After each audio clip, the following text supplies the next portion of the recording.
Aggressor Adventures. For over 35 years, we've designed adventure vacations around the world, helping travelers experience the majesty of the oceans and the call of the wild on our dive trips, river cruises, and safaris. From the Galapagos Islands and the South Pacific to the land of the Faroes on the Nile River, with personalized service in every vacation destination. Aggressor, Adventures of a Lifetime. From the Apostrophe Podcast Network. You're surviving life with Les Stroud.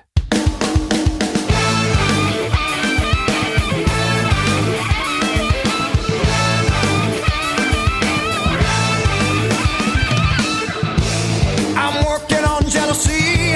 I'm not into hate. I'm working on anger, 'cause I'm not into rage. Okay, finally, we come to the Mike Clink finale, otherwise known as part 3 of my conversation with legendary music producer Mike Clink.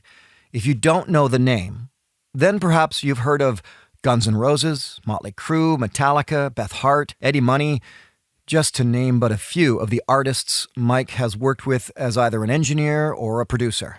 There is a part 1 in season 1 of this podcast. Please try to check that out. And a part 2 in this season 2 of the podcast that you can search for. Mike's insight into life in the music biz is invaluable and always captivating when it comes to listening to his stories and perspectives on making music and the industry itself. So here you go. These are the continuing words of Mike Clink. Every day, to me, is a learning experience. If I don't learn something every day, I'm standing still. Time's no longer on our side, and we let it slip. Let it all slip away. And it's not the fault of the bands, because I believe that there are bands out there that could wave the flag for rock and roll. They're just not getting signed. Ocean storm, call me home. Follow where I go. Recently, you said to me, oh man, nowadays, Les, people think Imagine Dragons is rock and roll. And I've got... It's good music, but it's great not, music, but it's, yeah. I don't consider that rock and roll. That's pop rock. In my position as a songwriter and performer and all that, I always sort of came to that place where okay, you know what? I was too young when it first came around. And then when GNR and Pearl Jam and Soundgarden and Nirvana hit, I was too old. So I missed the rock and roll thing. Now we don't need to, summarizing the 80s is you're now a very busy producer all through the 80s. That's very clear. You're an engineer and producer. So we've got that segment of your professional career, and we're landing on Guns N' Roses. Where were you at? Just previous to the GNR phenomenon hitting, where were you at? What was going on in your life just before that all happened? Canada. That's what made you so good. This is a good way to segue to how we met, which is... I don't know if you meant that intentionally. I don't think you did. I didn't, no. But this is how it happened. I was producing a band in Canada called Triumph. My assistant on that project was Noel Golden, who did such an exceptional job for me. And here's the thing. I have always been willing to give people a leg up who go above and beyond and really bust their ass to help me. And if they do that for me, I would do that for them. And that doesn't happen with everybody. In fact, only a few people who have done that. So Noel went above and beyond on the Triumph record, really had my back, really helped out for those long hours. And when I came to working with Whitesnake, I hired him on. I helped him get a green card. We've been fast friends ever since, and that's how we met, because Noel was telling me, I'm working with Survivorman, and would you be interested? He'd been working on it for a while. Would you be interested in working with Les? I said, well, I'll meet him and we'll talk to him. I listened to the song. So that's how we came together. But I was working on Triumph, and that was in 85, 86, I believe.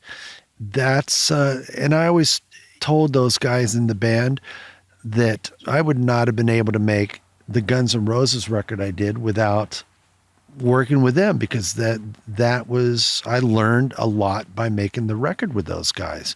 Well, and at that point, I know I can help in with this, is that Triumph is already a bona fide superstars in Canada anyway.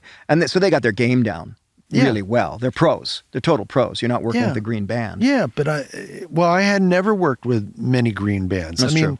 Back at the record plant, I'm doing, Eddie Money was a new artist, but the songs were incredible. They were signed to Columbia Records, and they had that machine behind them. They had Bruce Botnick producing the record, who had done The Doors, and Andy Johns engineering, who had done Led Zeppelin and Free and Mountain. And, the pedigree was unbelievable. And that's how it went at the record plant. You worked with the best of the best. Those are the only people that could get into that studio, was like the best of the best.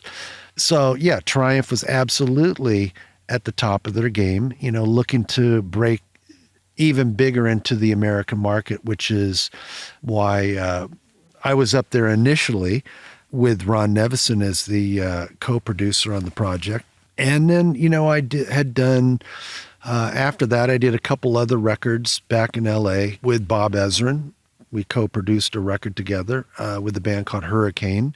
And legendary producer in his own right. Yeah, exactly. Bob was so great and incredible and so gracious, and I really had a great time working with him. We were two totally different people, and we have two different styles of the way we produce. But, I learned from him. And like I said, every day to me is a learning experience. If I don't learn something every day, I'm standing still.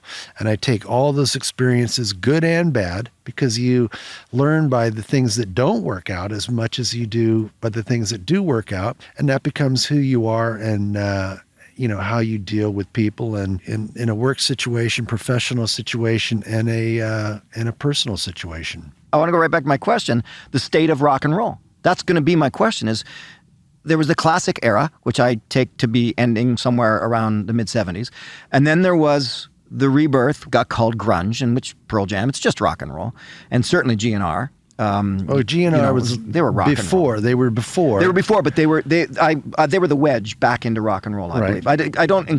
I never counted hair metal as rock and roll. Don't even get me going. GNR actually, and a lot of that, a lot of that, I got to say, and I wasn't a fan at the time. I was busy being in a canoe, was Slash's guitar playing, because he was not, yes, he could noodle the heck out of the guitar, but he was doing licks, as was Mike McCready and Pearl Jam when they came along. And I'm like, I'll say this, listen to a lot. What's Mike McCready doing? He's playing Freebird. That's what he's really doing. He's noodling out on Freebird. And Slash was playing rock and roll. He was playing Jimmy Page. He was playing Joe Perry. That's what he was doing. And so that's why I say that was a rebirth of rock and roll. Now that's past us. So what do you feel exists for that kind of rock and roll? Do you think it'll ever rear its ugly head, so to speak, again? Or Well, I'm looking for it to rear its ugly head and to emerge once again. I like Greta Van Fleet, and, but bands, and I feel badly for them, because, they're criticized for sounding a bit like Led Zeppelin. But at the same time, people could have said the same thing about Guns N' Roses. They did. They did say it's too much like Aerosmith. In fact, they were one of my inspirations for how I approached the production on Guns N' Roses, on Appetite. But it just hasn't happened. I think that the bands that are getting signed, and it's not the fault of the bands, because I believe that there are bands out there that could wave the flag for rock and roll. They're just not getting signed. People at the labels are unwilling to take that shot to go ahead and sign a band of that ilk, But it will happen. And once that does, and once it becomes successful, every A&R guy, every label is going to want to. You think it's going to happen? You think rock and roll is going to see a time again? rock and I roll? think everything's cyclical. I do. Noodling guitars, meandering solos. all I that? do. It's changing. Rock and roll is the fans are very faithful to the genre. Will it be as big as it ever was? I don't think anything will be as big as it was, because everything now has become so homogenous. Even hip hop. I mean, hip hop is now, look at what is happening with, is it Lil Nas? Everything is becoming homogenous. I mean, I don't even know if there's such a thing as world music anymore, because there used to be indigenous music. But now what's happened is that, we've been everywhere, as you know. I mean, this was part of what your life was. I mean, we've been everywhere.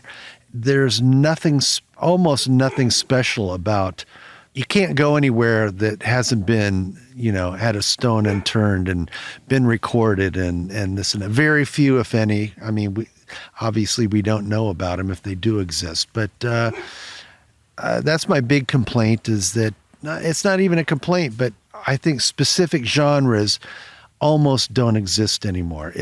They're homogenous. Everything is, you tap into different elements of all different types of music. I mean, I'll think of one of the prime examples. I guess I could say, sort of, is it a problem? I mean, Paul Simon obviously started it at one point. He, with his album. And Peter Gabriel's always incorporated world-sounding musicians and singers and so on. And certainly on our album, Mother Earth, I mean, absolutely, yeah. It's funny because we're doing it with Mother Earth. I've already heard a cultural appropriation complaint, which, of course, my back's going to get up quickly. It's like, okay, well, then tell that to the native drummers that actually were being recorded by me and thrilled and honored to be with me working on it. They didn't feel they were being appropriated of anything. But you're right. There is a danger of homogenization. It's hard to say. I don't know that you could say every stone has been overturned. I'm sure there's more. We don't know what stones haven't been overturned. Musically speaking, instruments and so on, stylings. Yeah. I mean, I don't know about instruments. I'm sure that, someone will come up with something, but most stringed instruments have already been discovered and played and this and that. And yeah, so, I mean, to get back to your original question, which was, is rock and roll ever going to see the revival that it had in the 80s, late 80s, maybe early 90s? I think everything's cyclical. I think it'll come back. I don't know. I don't know when, but all it takes is one song, and then people gravitate to it. It'll happen. Bittern Lake, also known as Barn Sessions 4, is the second album I worked with Mike Clink on. You really have to picture the scene for these recording sessions I so enjoy putting together. It's kind of old school, and I love it. An assortment of top musicians, often with their partners or kids, and in one case even their very lovable dog, all staying in a wonderful house/recording studio, on the water, out in the woods, for at least a week doing nothing but making music live off the floor for the most part, eating together, enjoying each other's company. It's a blast. It truly is magic. We laugh a lot, and the proof in all of this is that they all practically beg to come back and do it again as soon as I can set it all up. And I know Mike likes the break from the more pressurized recording in places like the record plant, along with the inherent camaraderie we all get to enjoy. For this album, and for the first time in my own music career, I recorded mostly cover songs. That is other people's music, with only 3 songs on the album being my own. This song pretty much wrote itself for me from the time it took to walk from my living room to my piano room and work out the chords. From the album Bittern Lake, available everywhere you get your music, this is How Long?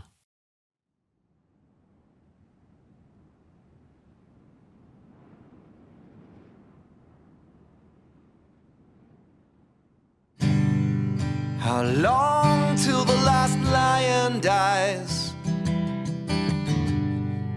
and wildness has been pushed aside? If rhinos disappear, will no one shed a tear or even ask why? How long till we realize time's no longer on our side? let it slip. Let it all slip away. Let it all slip away.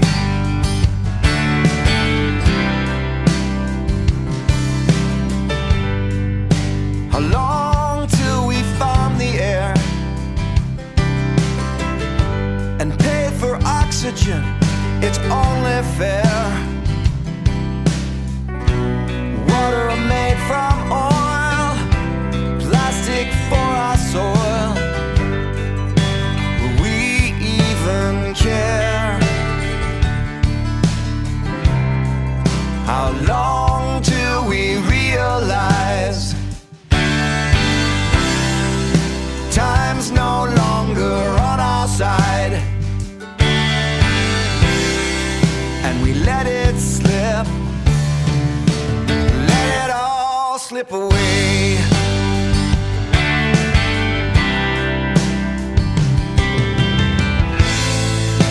Sand through an hourglass, sands from the shores.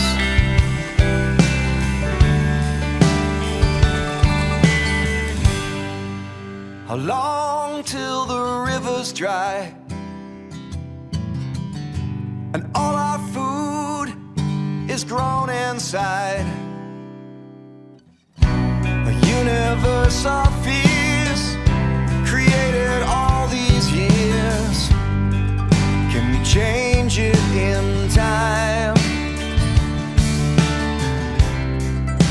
How long till we realize time's no longer on our side? We've wasted all these years we've tried, and we let it slip, let it all slip away. Let it all slip away. Let it all slip away. Let it all slip away.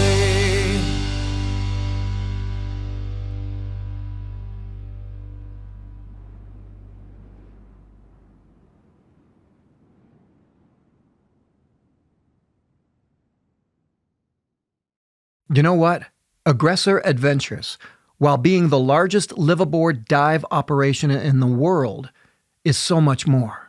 They have safaris and excursions to the corners of the globe, exciting opportunities to see vast archaeology, history, and natural wonders. I've been traveling and diving with them for years, and I cannot endorse them enough for being simply the best there is at making sure your worldwide adventure is a safe, comfortable, and exciting one. Take it from a guy who has done a lot of adventuring. Who do I travel with on my vacations?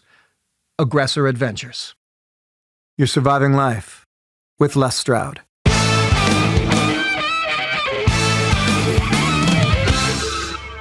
Favorite song that you produced? What's like? I just love this one. Oh, I think that I produced, I would say Sweet Child of Mine. And I hate to go to one of the biggest hits, but that song, whether it would have become the monster hit that it is now, when we did that song, the hair on my arm stood up. I mean, I just knew right then. You just working in the studio with that many artists, hearing that many songs, because I've worked on hundreds of albums, I just knew that song was magical and had something in it. To me, that song was undeniable. Greatest. So that was one of my favorite. I've had great experiences. I try to have a great time working with every band, not a ha-ha time, but I mean, I want it to be an enjoyable situation, which is one of the reasons that I'm still working today. I enjoy what I do. I love doing it. I even like working with you. Imagine that. Imagine that. But now you're finally making it. See, now exactly. I don't know where there's to go after me. There will be nowhere to go. Exactly. I am gonna fade into the sunset after this next record we do. Okay, so song that you worked on or artist that you thought was phenomenal but did not take?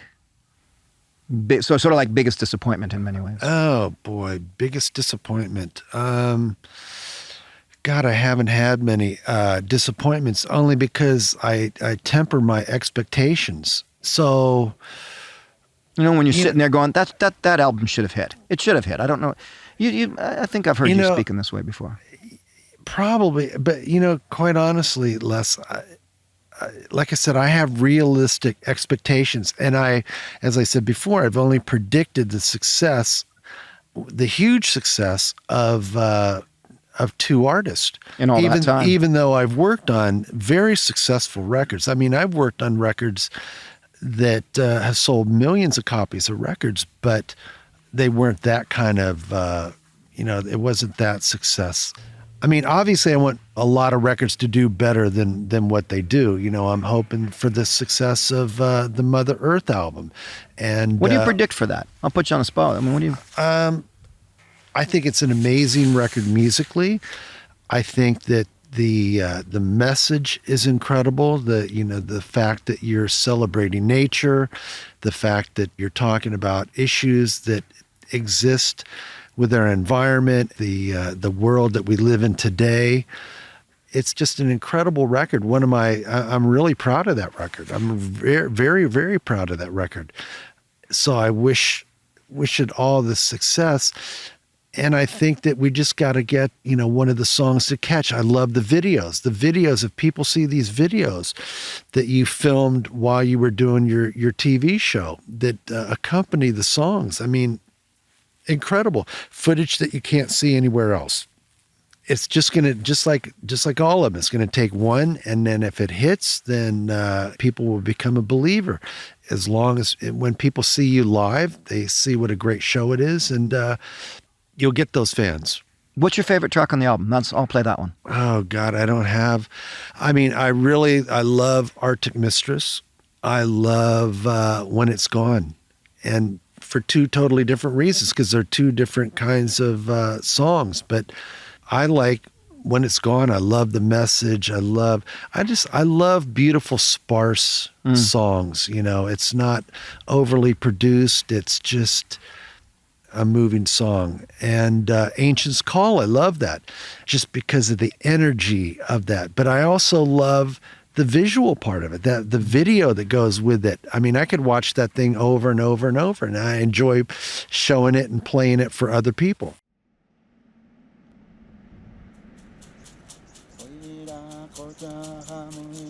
This is Cucho, an Incan priest.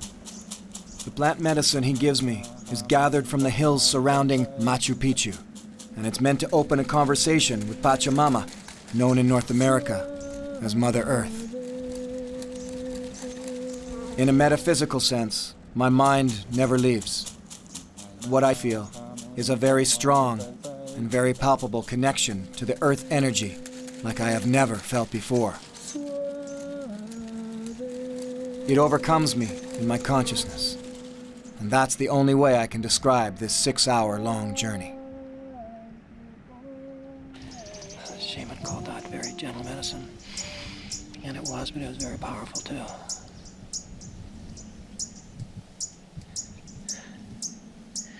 And the message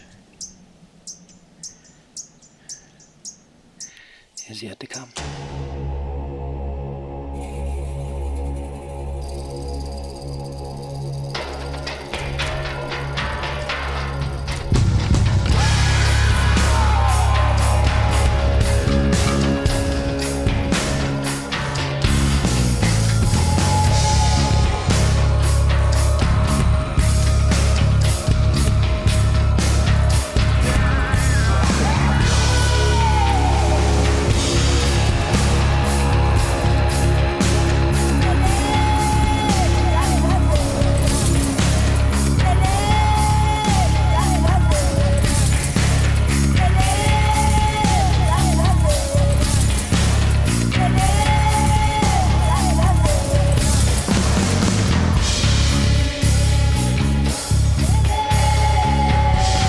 Tell you by the blood I left behind, I'm bound to a sacred place, by more than blood alone.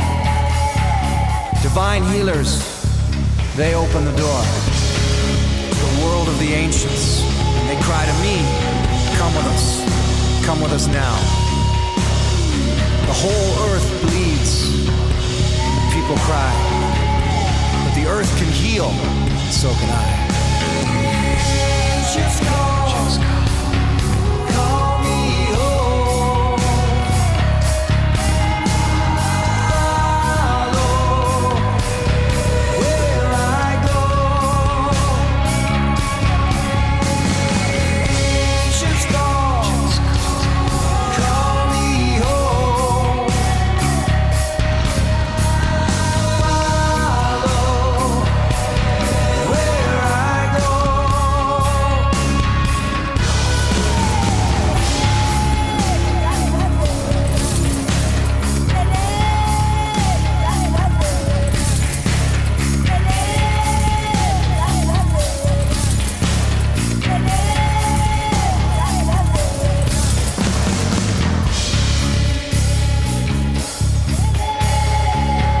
I can tell you by the blood I left behind, I'm bound to a sacred place by more than blood alone. Divine healers, they open the door. The world of the ancients, and they cry to me, come with us now. The whole earth bleeds, people cry, but the earth can heal, and so can I.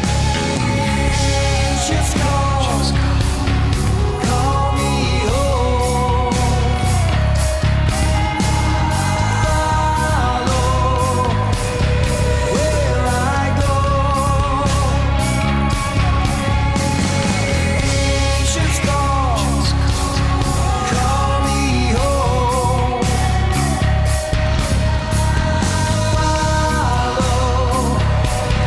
where I go.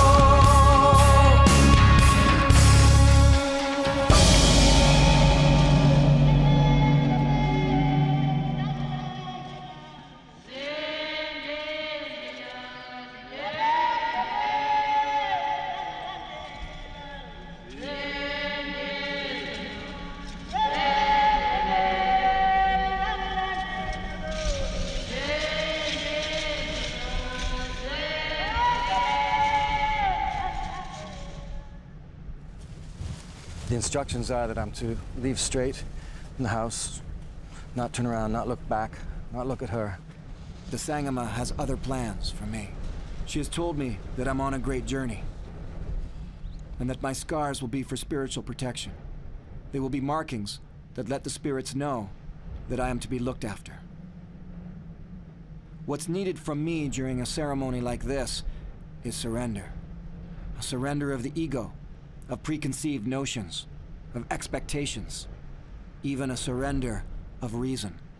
For when reason and ego run the soul, the heart cannot live.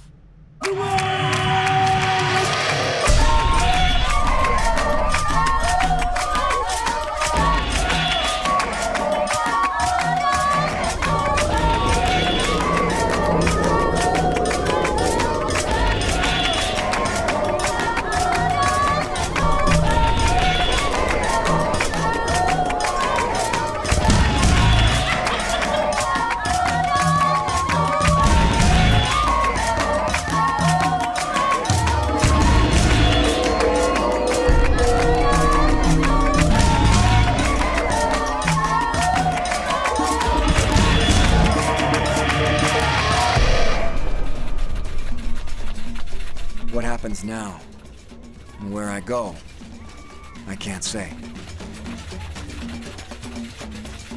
It's not a lucid dream, and for the first few hours I feel nothing.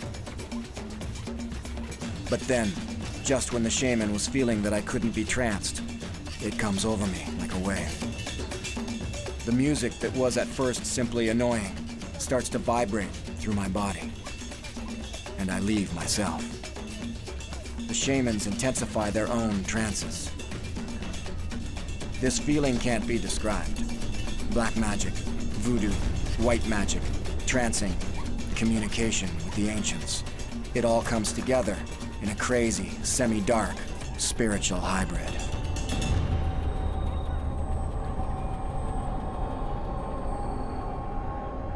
Perhaps sometime later, I'll remember it all in a dream.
That was the song Ancient's Call from the Mike Clink produced album Mother Earth, out so very soon on 180-gram vinyl.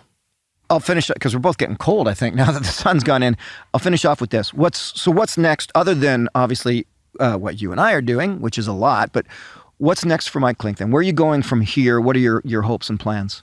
To continue doing what I'm doing, which is only work with artists that I feel, number one, that I can do justice to and help with their music and make it better. And I enjoy helping to guide artists to help them understand who they are, because I'm a firm believer that most artists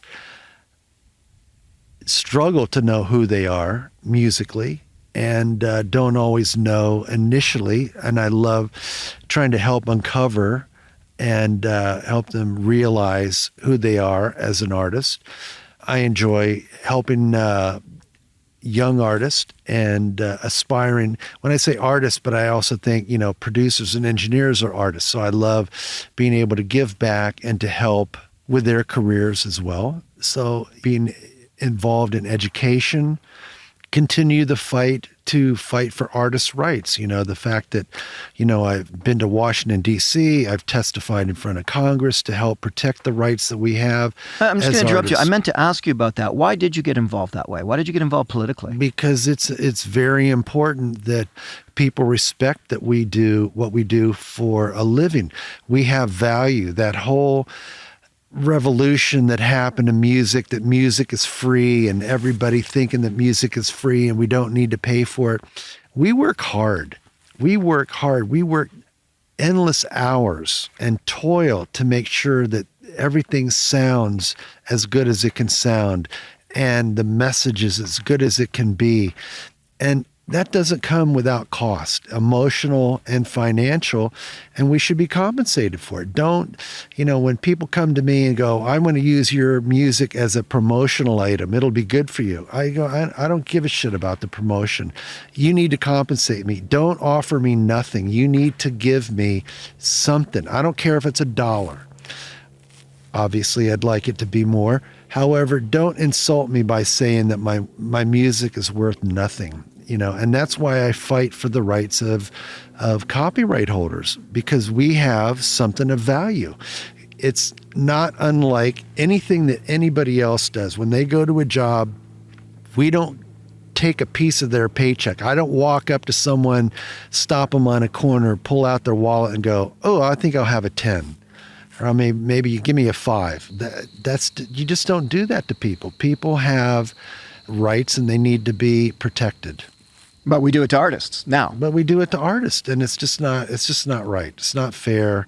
That whole what we do has value. We're this will unfortunately date this particular discussion, but where are we sitting right now with that? Well, we just passed the MMA, Music Modernization Act, which is the first act, the first piece of legislation that has been passed in this administration or the previous administration that had zero opposition. It was 100% support. That goes to show how important and how supportive the music community is, or the legislators are, to making sure that artists' rights are protected. It's only the first start. I mean, we're still fighting battles with terrestrial radio. We're still fighting battles to get fair compensation because there's too many ways to divvy up the pie. But it's a start. I'm excited about it. And, I'll continue to work to make sure that everybody gets compensated fairly. Whatever that amount of money is, everybody needs to be compensated fairly. Last two questions you can answer with one word. First one is... Me. Yeah, who's responsible for... Now, a genre of music you'd like to work in that you haven't really explored. Is there one? Genre. I'll wait till this... Chopper goes by? Chopper goes by. I don't know. It's an LA interview. Where is it? Oh, he's by. I can't see it, so I don't know who it is. Well, while the chopper's going by, the other question is, what's Axl Rose really like? Yeah. And he's like... and really, he's like that? Wow. Yeah, well, you had it here first, ladies and gentlemen. Yeah. You could have heard it, but the chopper just went over.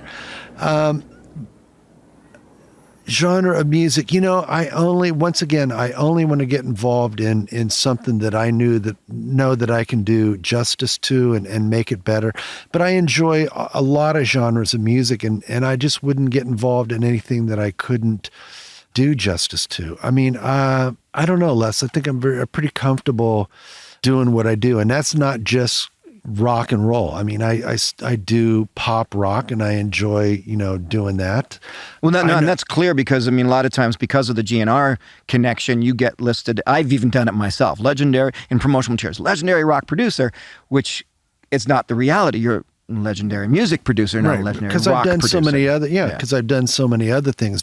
Always, you're always known by your biggest successes. So that's why you'll always be known as Survivorman, even though you do other things. It's like, oh, have you seen Survivorman's new show? Well, it's not Survivorman, it's something else, but people always put you in, they always want to put you into a cubicle or a niche. So, we always fight that.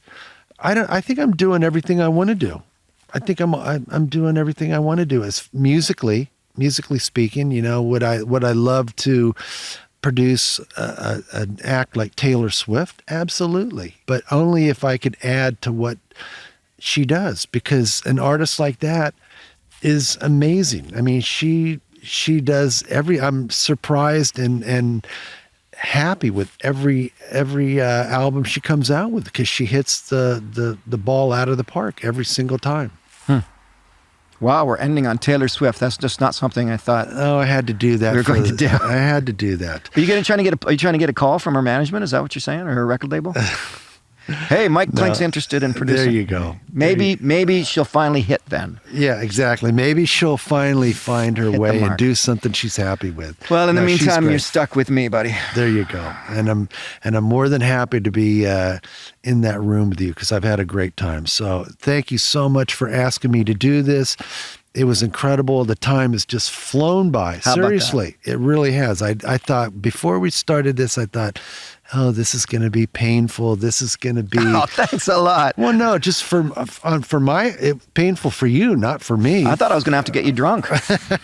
No, I think it's all worked out really well, and I'm excited to hear this one and all the other ones that you're working on. Well, I think my goal is when I do get to sit across from people such as yourself, mutual friends we have, and other individuals who have incredible stories, incredible backdrops. The last thing I want to do is go down the main street and, like I say, let's talk about GNR and Slash all night. No, that's you can do that when you're being interviewed by Rolling Stone. I'd rather talk to Mike Clink. So thanks There for you doing go. this. All right. Thanks. Done. Right, Boo? Thank you. Right, Boo? Hey, by the way, don't pet them because they've. See what I mean there? Mike is always telling me what I should do, what I shouldn't do, or how I could do something better, even when it comes to his dog, Boo, who I'm pretty sure loves me more. I promised to nail down Mike Clink for another interview sometime in the future, where we will only gossip about Axl Rose, Slash, and maybe the boys from Metallica. This podcast is, as the saying used to go, brought to you by Aggressor Adventures. Choose your adventure. Surviving Life with Les Stroud is presented by the Apostrophe Podcast Network and is mixed by Keith Ullman.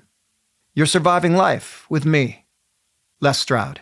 Please subscribe to my YouTube channel, Survivorman Les Stroud, as I have hundreds of videos there and more going up every week. From Survivorman Archive to Bigfoot to wild harvesting tips to urban disaster survival. It's all there and it's all free. My brand new series, Wild Harvest, featuring local foraging and turning those wild edibles into sumptuous dishes, is now on National Geographic Asia, PBS stations in the United States, and Cottage Life Television in Canada.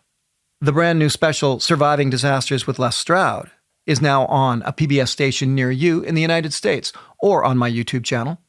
And my brand new children's book, Wild Outside, written for your kids.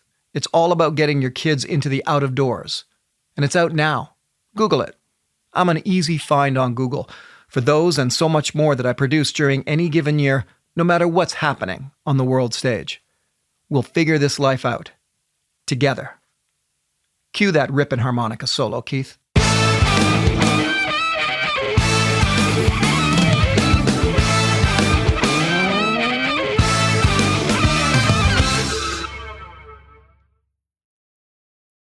Aggressor Adventures. For over 35 years, we've designed adventure vacations around the world, helping travelers experience the majesty of the oceans and the call of the wild on our dive trips, river cruises, and safaris. From the Galapagos Islands and the South Pacific to the land of the Faroes on the Nile River, with personalized service in every vacation destination. Aggressor. Adventures of a lifetime.